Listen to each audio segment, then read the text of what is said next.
Cool, so can everyone see this?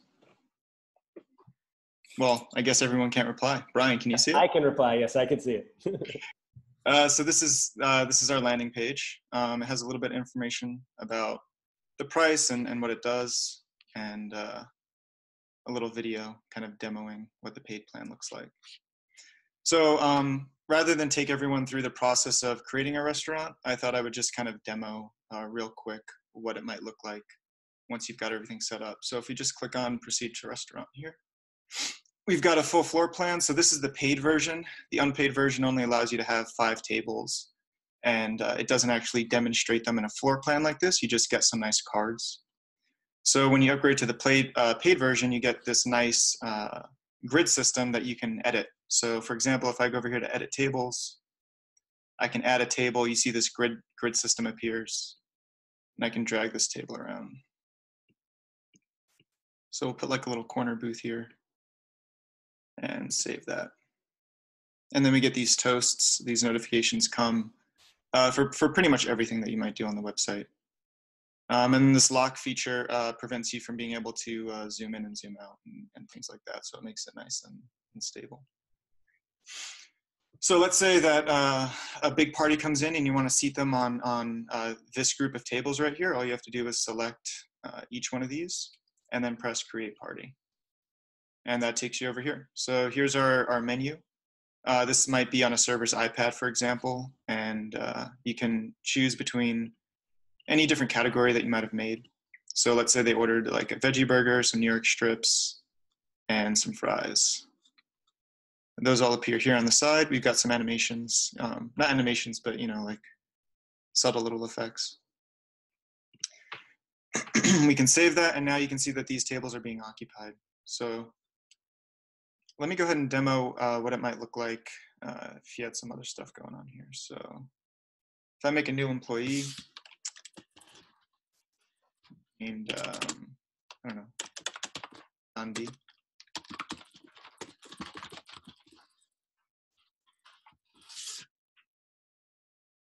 And I guess I'll use my photo for this. So we can upload some photos. You can grab them from links, camera, Instagram, all these things work.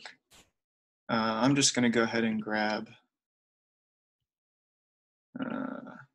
my picture.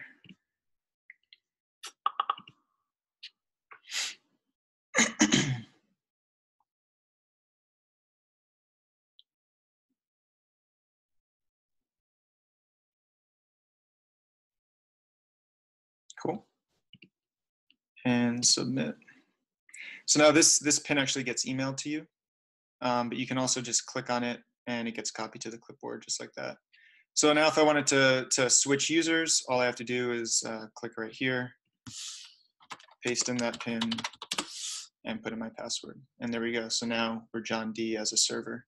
And you can see obviously the menu is a little different. I don't have access to view servers. I don't have access to some of the fancier settings because I'm only a server, so I shouldn't be allowed access to those things.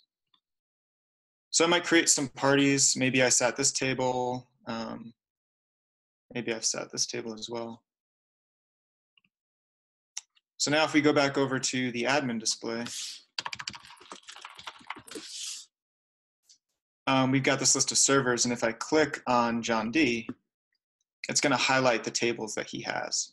So if I hear that maybe there's a problem with one of John D's tables, I can quickly find them by just going right to here and then finding which one that was. Maybe the problem is that no one's ordered anything yet. So yeah, we also have the ability to do all different kinds of things like split checkouts. If we want to check out here, we can only check out the fries if we wanted to by pressing split checkout and then throwing that all in here. So when that payment goes through, you'll see that the classic fries will get removed. Payment successful, and then we can clear this stuff. There's a bunch of little features in here. I don't want to use up all the time just going over all the different things we can do, but there's just a whole slew of things. You can also change like the website theme, for example, if you want to, which is kind of nice. So maybe if your website has like a dark blue theme, then you can just go here, pick a color that you like,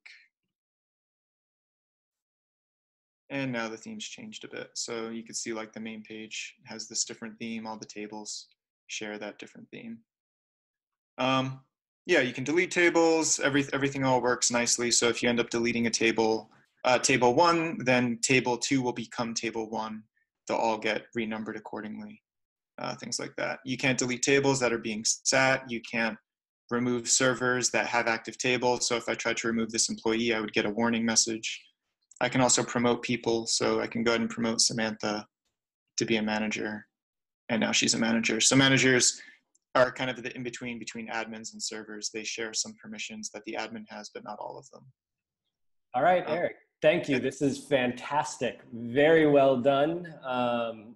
Great demo. And I think, as everyone is saying, you're making us all very hungry. Oh, yeah, yeah. So sorry, go ahead. Yeah, I was just gonna say, like, if anyone's interested in the different things that we use for this, if you pop over to our README, we've got a list of pretty much everything that we use. So here's our tech stack. We use SendGrid. We used for sending emails. We use Stripe, obviously. We used some really neat things some people might not know about, like Husky, which is good for pre-commit hooks and things like that. And then we use style components for our styling. Upbe is for our uploading images. It's for our modal, and then that uses an API called Transload It, which you'll see down in our third-party APIs. We've got Avalara that gives real-time tax information. So when you create your restaurant, you have to put in the zip code of where your restaurant is, and then it's going to give you, if you notice on that checkout, there was sales tax being calculated. That sales tax is actually specific to the region of where your restaurant is. We're using Google Cloud Storage. I mean, a bunch of stuff. So awesome. Yeah. Robin wants to know, Robin says it's super cool and interactive, but how did you generate and randomize the PIN numbers? Yeah, so those are just on the back end, and we use a random generator in the back end, and then just make sure that those pins are not active already. Okay. And Edward wants to know, what features are you planning on adding? Yeah, I don't know. There's with a system like this, there's a pretty unlimited number of things you can just keep adding onto it. One idea is to allow tables specifically on each. Did I say tables? Seats. So you could have seats around each table. You could have tables of different sizes and different shapes. Also, the ability to more freedom with how you split the check. So rather than splitting it based off of item, you can maybe split it based off of an exact price. Maybe cut the whole check in half, for example. It's pretty much an endless list of things you can add onto this. Awesome. Adam asks, as our last question, can you modify food orders or add notes to them? No, yeah, that's another thing. That was actually first on our list, now that I think about it, of things that we wanted to accomplish. We have some of the functionality built out for it in the back end, but we haven't yet fully built out the functionality for it for the front end. So each item could have a description or have a modification that the server would be able to click here, for example, and have a modal pop up where they could say, hey, veggie burger, but no lettuce, for example. Okay, great.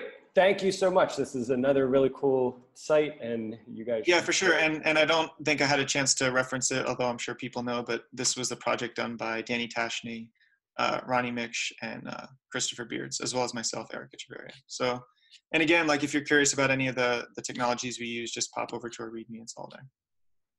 All right, thank you very much.